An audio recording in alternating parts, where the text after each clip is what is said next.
हम सब लोगों का ये परम सौभाग्य है कि हमको जन्म जन्मांतरों की तपस्या के फलस्वरूप ये मानव तन मिला। ये एक विशेष दया रही कि मनुष्य शरीर उस मौके पर मिला जब गुरु महाराज इस धरती पर जीव कल्याण का संदेश दे रहे थे। कोई जरूरी नहीं था कि इसी मौके पर हमको मनुष्य शरीर मिलता, लेकिन हमारे शुभ संचित संस्कार इस तरह के रहे कि हमको उस अनुकूल मौके पर मानव तन प्राप्त हुआ जब गुरु महाराज धरती पर अपना संदेश दे रहे थे। उससे बड़ा सौभाग्य ये कि हम उनकी शरण में पहुंचे। आज के समय में बहुत लोगों को मनुष्य शरीर मिला हुआ, लेकिन इसके बावजूद वो गुरु महाराज के पास नहीं पहुंचे हैं। अपने गृहस्थी के कामों में, पेट पालने में, धंधे में, इसी में लग करके अपना जीवन बिता डालने को अपना कर्तव्य समझते हैं। लेकिन हम भाग्यशाली रहे कि गुरु महाराज ने हमको अपना लिया। हम उनके पास नहीं पहुंचे, गुरु महाराज ने हमको अपनाया और अपनी दया कृपा से वह दौलत दी जो सारी धरती का सोना चांदी हीरा जवाहरात इकट्ठा करने के बाद नहीं मिल सकता। आप अपने को कमजोर और गरीब मत समझना। गरीब और कमजोर वो होते हैं जिसके पास कुछ नहीं होता, निर्धन कहे जाते। लेकिन प्रेमी भाई बहनों, 80-80 हजार साल की तपस्या के बाद ऋषि मुनियों को जो दौलत नहीं प्राप्त हुई, गुरु महाराज ने कृपा करके हमको आपको दी और जीते जी प्रभु प्राप्ति का मार्ग बताया, जीव कल्याण का रास्ता बताया, हम लोगों को दया दी संभाल और यह हिदायत दी कि मेरे रहते काम अपना बना लीजिए। उस दया को हम लोग समझ नहीं पाए। अगर गुरु महाराज की बातों को समझ करके उस पर अमल कर लेते तो शायद हमारे जीवन में आज रोने के दिन नहीं रहते, हमारी दशा कुछ और होती। लेकिन असावधानी और लापरवाही में हमने अपने कर्तव्य को नहीं समझा और जो ड्यूटी निभानी चाहिए थी वो नहीं कर पाए, चूक हो गई और उसकी माफी का वक्त अभी है। गुरु महाराज के दरबार में पहुंच करके उनके चरणों में झुक करके अपने जान अनजान की गलतियों की माफी मांगी जाए। और सबसे बड़ी माफी का दरबार दोनों आंखों के ऊपर है। यहाँ बैठ करके रोज मालिक को प्रकट कीजिए। और कैसे प्रकट होंगे? आपकी वेदना और तड़प पर, आपकी रुलाई पर। जब आपके घर का बच्चा किसी चीज की जिद करते करते, खिलौना मांगते या मिठाई मांगते या और कुछ मांगते मांगते जब रो देता है तो आपका सारा संयम और सारी जिद खत्म हो जाती है और आप उसको गोदी में उठाकर उसकी जिद को पूरा करते हैं। प्रेमियों, मालिक दयालु हैं। उन्होंने कह रखा है कि तुम मुझे भूल सकते हो, तुम मुझे बिसर सकते हो, मौके पर तुम मेरी बात को छोड़ करके अलग हट सकते हो, लेकिन मैंने जो संकल्प लिया है नामदान देने के वक्त, मैंने जो बीड़ा उठाया है कि तुम्हारा जीव कल्याण करके ही दम लूंगा, उससे अलग नहीं हटूंगा। तुम भूल जाओ, मैं नहीं भूलूंगा। जिस दिन से गुरु नामदान देते हैं, दोनों आंखों के पीछे, सुषुम्ना नाड़ी के पीछे एक चौकीदार की तरह से इंतजारी करते हैं, मेरा भूला भटका जीव कब मेरी तरफ आवे, मैं उसकी अंगुली पकड़ूं और लेकर के चलूं। लेकिन हम आप गुरु की तपस्या का, त्याग का, उनकी दयालुता का जो है अंदाज नहीं लगा पाते और सम्मान भी नहीं करते हैं। यह माया की छाया का देश है। काल और माया की धारें बहुत जोर हैं। परमार्थ के रास्ते पर चलने वाले के रास्ते में अनेक कांटे हैं, बहुत कठिनाइयां हैं, क्योंकि यह देश लोगों को बांधने का है। यहाँ जितने भी लोग लगाए गए हैं, काल, माया, उसके औजार, वकील, सबका काम यही है कि इस जीव को यहाँ से निकलने मत देना। हजारों हजार लोग, देखिए कितना बड़ा घेरा हमको आपको घेरा गया है। जहाँ जीवात्मा बैठाई गई, इसके चारों तरफ से घेर करके सतोगुण, रजोगुण, तमोगुण को बैठा दिया गया। 3 सेनानी बैठाए गए हैं कि ये जब उठने का, ऊपर जाने का मन करे तो टांग पकड़ करके खींच लेना। और उसके अगले घेरे में काम, क्रोध, लोभ, मोह, अहंकार, ये 5 सेनानी बैठाए गए हैं कि ताकि ये दुश्मन इसलिए बैठाए गए कि अगर तीनों गुण कमजोर पड़े तो तुम 5 और 3 8 मिल करके इसको गिरा देना जो है। और अगर ये कमजोर पड़े तो आगे 25 प्रकृतियों का घेरा है, यानी 25 प्रकृतियां, 5 3 8, ये जो है 8 5 13 33 लोग जो हैं इस काम में लगाए गए कि 33 मिल करके इसको गिरा देना। उसके आगे 8 रिद्धियां, 9 सिद्धियां ये लगाई गई लालच देने के लिए कि जब आप आगे बढ़ोगे तो आपको इच्छा पूरी करने के लिए ये खड़ी हो जाएंगी। गुरु महाराज सत्संग में सुनाते थे, साधक जब अंदर की ओर चलता है, बिंदु पर एकाग्र हो जाता है, उस बिंदु से इधर उधर नहीं भटकता, उसके ध्यान को भटकाने के लिए काल की शक्तियां रिद्धियों सिद्धियों के रूप में, चमकीले हरे पीले नीले बिंदुओं के रूप में, जैसे मिट्टी के कण जो है धूल के इधर उधर भागते हैं, किसी रोशनी से आप देखिए जो कटे हुए हिस्से से, छेद से आ रही हो कमरे में, आप देखेंगे विभिन्न प्रकार के कण इधर उधर दौड़ते भागते नजर आते हैं। ऐसे ही उस निशाने के अगल बगल विभिन्न प्रकार की रंगीन बिंदुओं की शक्लें भागती नजर आएंगी और बोलेंगी कुछ नहीं, उनका भाव रहेगा कुछ मांग लीजिए, कुछ ले लीजिए, हम आपकी सेवा करना चाहते हैं, कुछ सेवा ले लीजिए। अगर आपने अपने बिंदु के निशाने को छोड़ करके उन चमकीले बिंदुओं की ओर ध्यान दे दिया, आपका निशाना टूट जाएगा और परमार्थ से हाथ धो बैठोगे। बहुत लोग धोखा खा गए। इसलिए गुरु महाराज सचेत करते रहे कि जब साधन में बैठो तो मन को रोक करके बैठो और अपने निशाने पर लगे रहो। इधर उधर क्या हो रहा है कुछ लेना देना नहीं।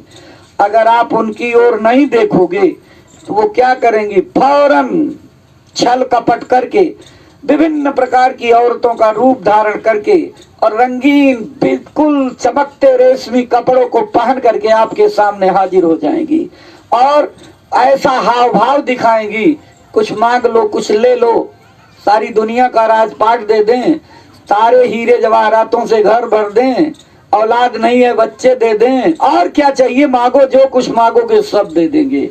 अगर आप यहाँ गिर गए तो अपने परमार्थ से किनारा कर जाओगे। इसलिए साधक को बहुत सावधानी बरतने की जरूरत है। ये तो अंदर में चलने की बात है, लेकिन उसके पहले अंदर में पहुंचा कैसे जाए, गुरु महाराज की दया कैसे मिले। हमको आपको गुरु महाराज ये सचेत कर गए कि जैसा बताया जाए उसी तरीके से करना। और आपने गुरु महाराज के द्वारा सुना भी होगा, आदेश के पालन का नाम भक्ति है। भक्ति और कुछ नहीं, वचनों का पालन कर लिया जाए यही भक्ति है। अब वचनों का पालन कैसे कर लेंगे, कैसे हम आज्ञाकारी भक्त बनेंगे, शुरुआत यहाँ से होती है। गुरु महाराज ने जब नामदान दिया तो आपको सबको याद होगा, गुरु महाराज ने कहा था कि मेरे 5 आदेशों को सबसे पहले बजाना। कौन कौन सा, खूब याद कर लीजिए, शायद आप भूल गए हैं, क्योंकि वचन पालन की चिंता होती तो आपको याद रहता, फिक्र रहती, लेकिन आप लापरवाह हो, निश्चिंत हो, बेफिक्र हो, गुरु के आदेश से कोई मतलब नहीं, इसलिए आपको वो आदेश भी नहीं याद है।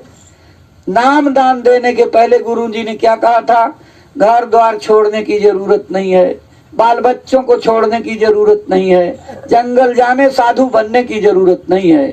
अपना जो भी काम पेट पालने के लिए, बच्चों के लालन पालन के लिए करते हो, उसको क्या करना, मेहनत, ईमानदारी और सच्चाई के साथ पूरा करना। यही तो कहा था ना। ये 3 आदेश सबसे पहले हैं।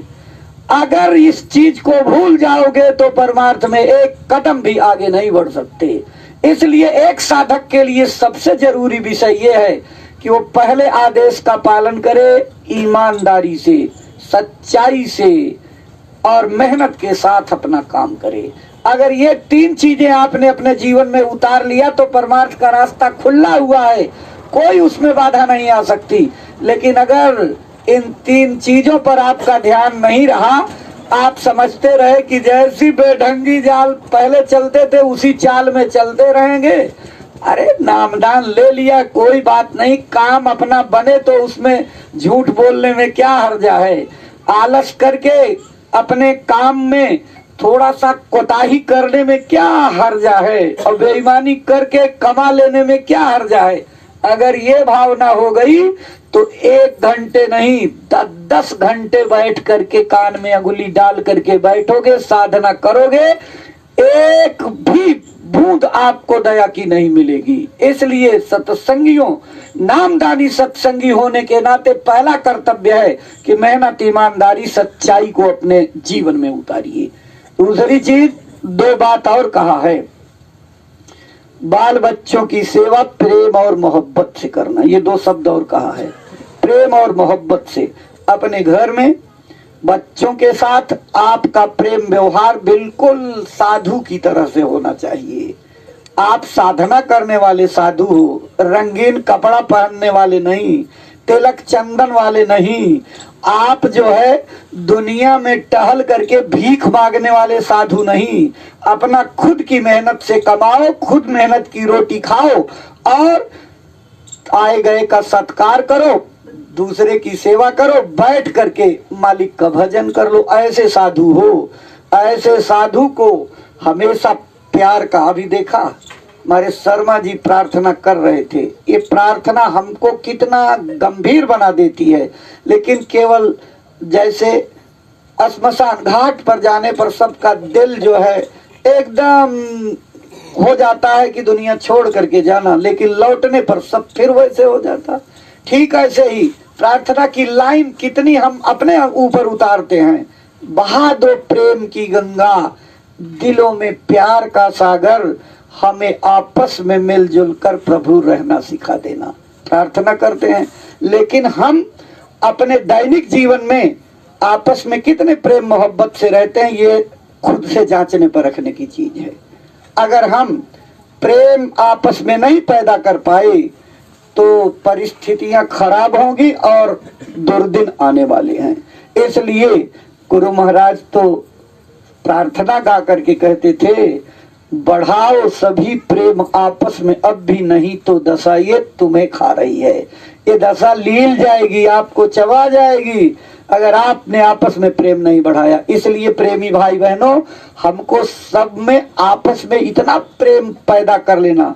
शुरू में बहुत से बुजुर्ग बैठे हैं जिन्होंने अपने जीवन में संगत का वो प्रेम देखा है कि आते हुए सत्संगी की गठरी मोठरी लाद लेते थे, लोग रोना शुरू कर देते थे, विदा होने पर आंसुओं के अंबार लग जाते थे, लगता था भगवान हमसे बिछुड़ रहे हैं। लेकिन आज क्या दशा हो गई है, मैंने बहुत स्थानों पर देखा।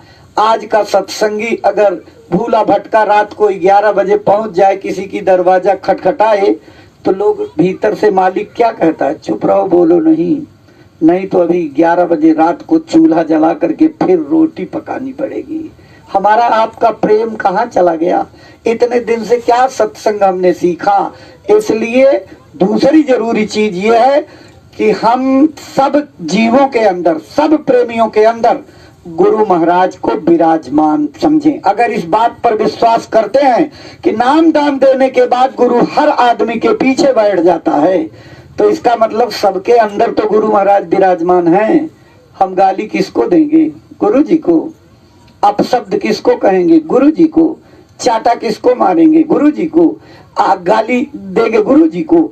हम कत्ल करेंगे गुरु जी को। ईर्ष्या द्वेष अपशब्दों का प्रयोग करके उसको बेइज्जत करेंगे गुरु जी को। अगर यही बात हमारे अंदर बैठ जाए तो हम सारी गलतियों से बच जाएंगे। जब तक हमारे अंदर ये विश्वास नहीं कायम होगा कि सामने वाले में गुरु जी विराजमान है, उनको प्रणाम करना चाहिए, गुरु को नमन करना चाहिए, आपके अंदर कोई ईर्ष्या द्वेष की भावना ही नहीं रह जाएगी, सब खत्म हो जाएगा। वचनों को पकड़ करके अपने जीवन में उतारने की कोशिश करेंगे तो रास्ता साफ नजर आएगा, लेकिन जब गुरु के वचन भूल जाएंगे वहीं फंसने का चांस लग जाएगा, मौका मिल जाएगा। इसलिए प्रेमी भाई बहनों, गुरु महाराज के वचनों की माला, वचन कभी पुराने नहीं होते हैं और प्रेमी कभी पुराने नहीं होते हैं। जिन लोगों ने अपने को पुराना समझ लिया है वही धोखा खा रहे हैं, क्योंकि आपके पुराने के साथ आपका भाव पुराना, भक्ति पुरानी, आपकी रुचि पुरानी, भजन की लालसा पुरानी, मेहनत पुरानी, सब कुछ पुराना हो जाएगा। इसलिए एक सत्संगी नामदानी को हमेशा नया बने रहना चाहिए। नए रहोगे तो भाव नए रहेंगे, भक्ति नहीं रहेगी, श्रद्धा नहीं रहेगी, निष्ठा नहीं रहेगी, समर्पण की भावना नहीं रहेगी, गुरु जी के प्रेम बढ़ता जाएगा, तभी तो ये लाइन सार्थक होगी। नित नव प्रेम जगह तुम्हारे प्रति रहूं नाम आधारी, यह विनती गुरुदेव हमारी। जब गुरु से रोज नए नए तरीके से प्रेम पैदा करोगे, बिना प्रेम के ये चीज जो है, अच्छा प्रेम मिलेगा कहाँ? बैगन के खेत में नहीं मिलेगा, बाजार में नहीं खरीदा जाएगा। प्रेम न बाड़ी उपजे, प्रेम न हाट बिकाए, और राजा प्रजा जह रुचे शीश दे ले जाए। गर्दन काट करके चढ़ा देनी पड़ती है। कौन सी गर्दन? ये नहीं, अहंकार की गर्दन, आपा की गर्दन। आपा मेट जीवत मरे सो पावे करतार। जब तक हमारे अंदर अपना अहंकार, अपने पन का रहेगा, हम मालिक की ओर एक कदम नहीं जा सकते। इसलिए जब तक मैं था तब हरि नहीं, अब हरि है मैं नाही, सब अंधियारा मिट गया दीपक देखिया माए। जब तक हमारे अंदर अपनेपन का अहंकार रहेगा, मालिक हमसे बहुत दूर रहेगा। इसलिए आपा को खत्म करो, अपनी खुदी को मिटाओ। खुदी को इस तरह मिटा दो कि जैसे मिटा दे अपनी हस्ती को अगर तू मर्तबा चाहे, कि दाना खाक में मिलकर गुले गुलजार होता है। जो बीज खेत में डाले जाते हैं, जब सड़ जाते हैं, उनकी चमड़ी उधड़ जाती है, उनके अंदर से नए अंकुर निकलते हैं। ऐसे ही हम संसार में रह करके जब तक संसारी भावों का ये आवरण उतारेंगे नहीं, जन्म मरण से हमारा आपका छुटकारा नहीं हो सकता। आपने देखा होगा, धान में जब तक भूसी लगी हुई है तब तक नए नए पौधे जमते रहेंगे, अंकुरण होता रहेगा। जिस दिन भूसी को निकाल करके चावल बना दीजिए तो चावल बो करके आप पैदा कर सकते हो? नहीं पैदा कर सकते हो। जब लगी भूसी धान में तब लगी आवे जाए, और जग छिलके कुतज निकस्त मुक्ति रूप हो जाए। मुक्ति अगर चाहते हो तो ये संसार के पर्दे को उतार दो, खोल को उतार दो, संसार से लगाव कम करो, मालिक से लगाव बढ़ाओ, इसी में आपका काम बन जाएगा। काम बनने में दया जरूरी होती है, और गुरु की दया तभी मिलेगी जब वचनों का पालन करेंगे। इसलिए प्रेमी भाई बहनों, गुरु महाराज की वाणियों के मुताबिक चलने की जरूरत है। देखो, दादू साहब चले जा रहे थे, रास्ते में एक आदमी घोड़े पर बैठ करके चला जा रहा, दूल्हा बन करके। हवा चली, मुकुट का वो मोर इधर झटका, तब तक नजर उनकी पड़ गई। देखा कि ये तो जो है संस्कारी जीव कहाँ फंसने जा रहा। उसी गोल में शामिल हो गए, चलते गए। थोड़ी दूर में टहलते टहलते दूल्हे के बिल्कुल करीब पहुंच गए। जब करीब पहुंचे तो हाथ ऊपर करके उसकी जांघ में चुटकी काट ली, और जब कस के चुटकी काटा, दर्द हुआ तो उसने जो है खुजलाने लगा। देखा तो कान नीचे, उधर सिर नीचे किया, तो नीचे करने में धीरे से उसके कान में कह दिया, उसका नाम रज्जब मियाँ था। कहा, रज्जब तू गज्जब किया, सिर पर बांधा मोर, आया था हरिभजन को किया नरक को ठौर। उसको बात लग गई, उसने कहा रुको रुको घोड़ी रुको, मुझे बड़ी जोर की पेशाब लगी हुई है, और बाबा का हाथ पकड़ करके लेकर के मेड़ पर चला गया और वहीं नामदान दिया। नामदान देकर बाबा तो गायब हो गए। और उसके बाद आया, घोड़ी पर एक बार बैठा, और बैठने के बाद उसने मौर और को तोड़ करके फेंक दिया, जामा जोड़ा उतार करके फेंका और कहा मुझे शादी नहीं करनी।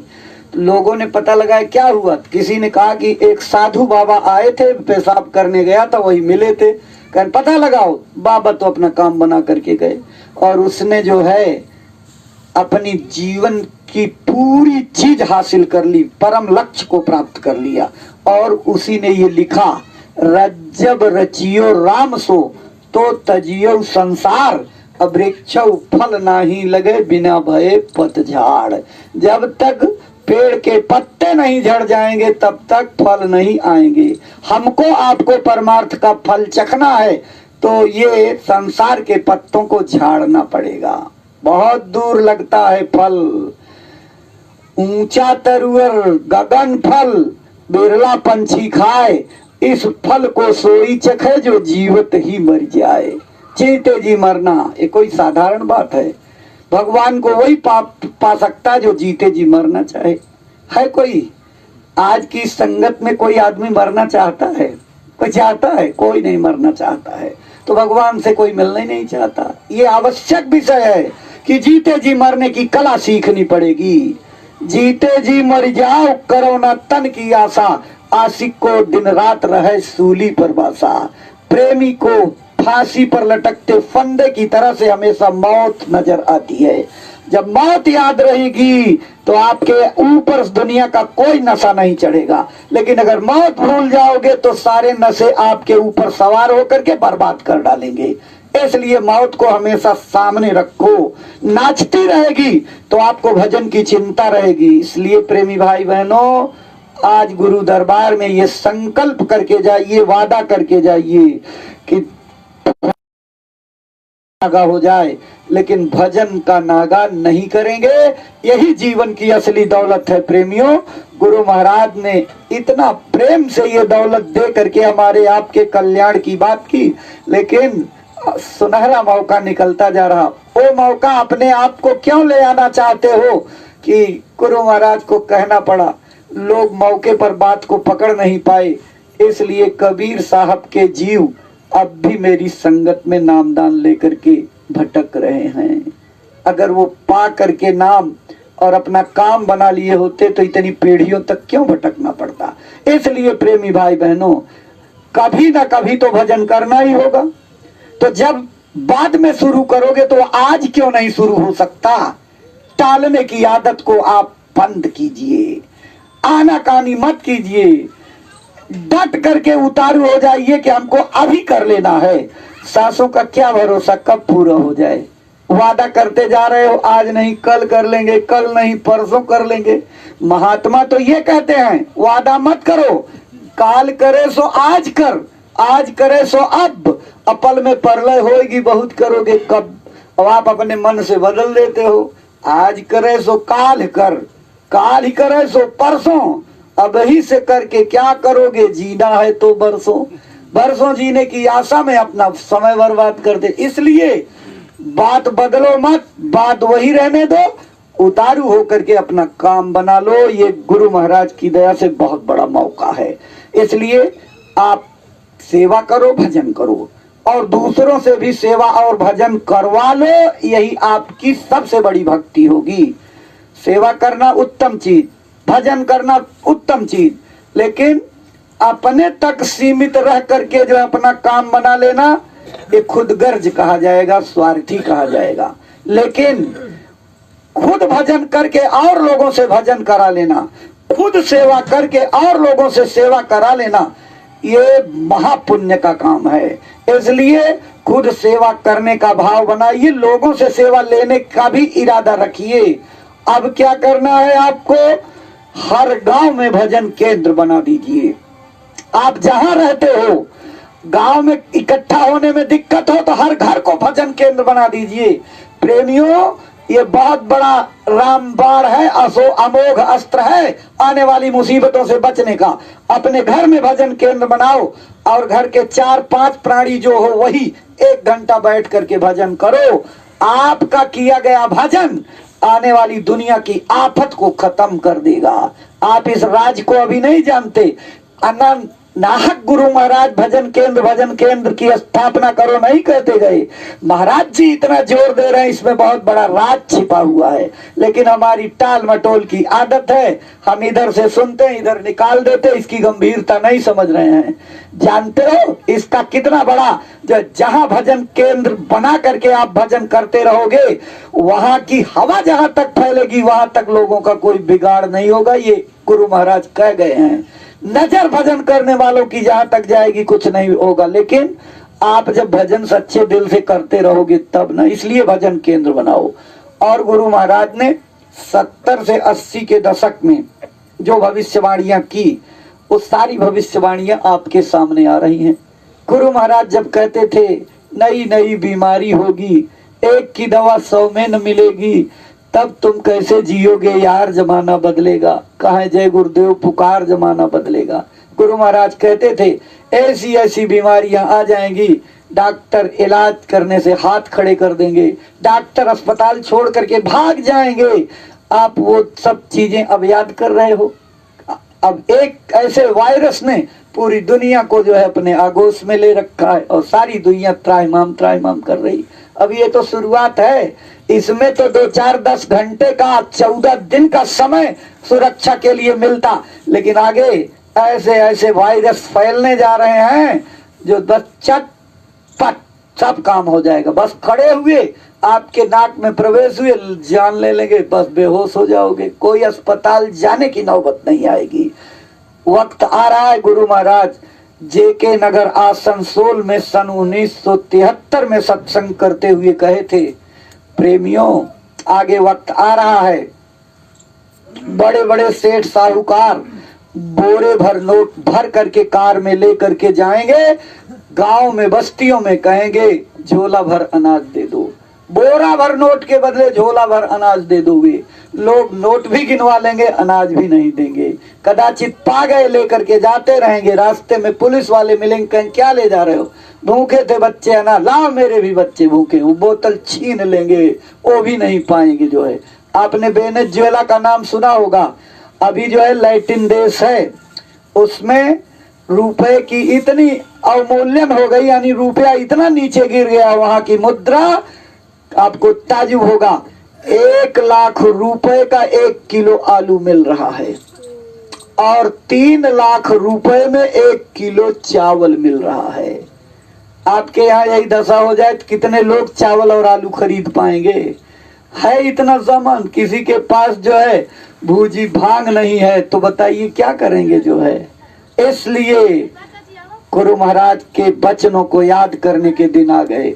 स्वामी जी ने कहा था कि अन्न देवता का अपमान मत करो, इनकी इज्जत करो, ये आपकी इज्जत करेंगे।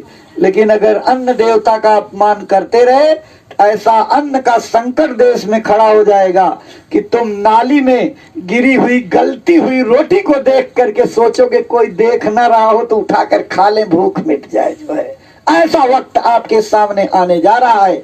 इसलिए प्रेमियों, आपके हाथ में बहुत बड़ी जिम्मेदारी है। खुद बचना है, सारी दुनिया को बचाना है, खुद भजन करना है, लोगों को भजनानंदी बनाना है। इसलिए सन 70 से 80 के बीच कही गई मुख्य मुख्य बातों को छांट करके भविष्य के संकेत नाम की एक पुस्तक तैयार हो गई। 2 रुपए की पुस्तक है और इस समय सत्संगियों को पूरी देश के कोने कोने में इस पुस्तक को बांटने का अभियान चला देना है। पूज्य महाराज जी ने आदेश दिया है कि हर नामदानी सत्संगी एक एक गांव को गोद ले लो। गोद लेने का मतलब समझते हैं? जिसके पास कोई बेटा बेटी नहीं रहता, अपनी बुढ़ाई में सेवा करने के लिए, अपना हक हिस्सा देने के लिए एक दत्तक पुत्र जो है दत्तक लेते हैं, यानी गोद लेते हैं। और गोद लेने का मतलब समझते हैं? जिस दिन से गोद लिया उस दिन से माँ बाप की उसकी जिम्मेदारी खत्म। जिसने गोद ले लिया उसकी पूरी जिम्मेदारी। नाक बहेगा तो उसको पोंछना, टट्टी पेशाब साफ करना उसका काम, पालन पोषण का उसका काम, बीमारी अजारी आ जाए तो उसका काम, सब जिम्मेदारी पूरी तरह से। इसलिए जब गांव को गोद लो तो इस जिम्मेदारी से लो कि वहां फेरा लगाते रहो। किताबों को बांटना ही नहीं है, किताब बांटने के बाद लोगों को गुरु महाराज की महिमा के बारे में, गुरु महाराज की शक्ति के बारे में, गुरु महाराज की गई दया के बारे में, अपने जीवन में मेहनत करके 20 करोड़ लोगों को शाकाहारी भजनानंदी बनाने के बारे में, गुरु की महिमा सुना सुना करके लोगों को शाकाहारी बनाइए, शराब जैसे नशों से परहेज कराइए, उनको संगत से जोड़िए, मालिक के दरबार में पहुंचाइए, नामदान दिलाइए और भजन के घाट पर बैठा करके भजन करा लीजिए।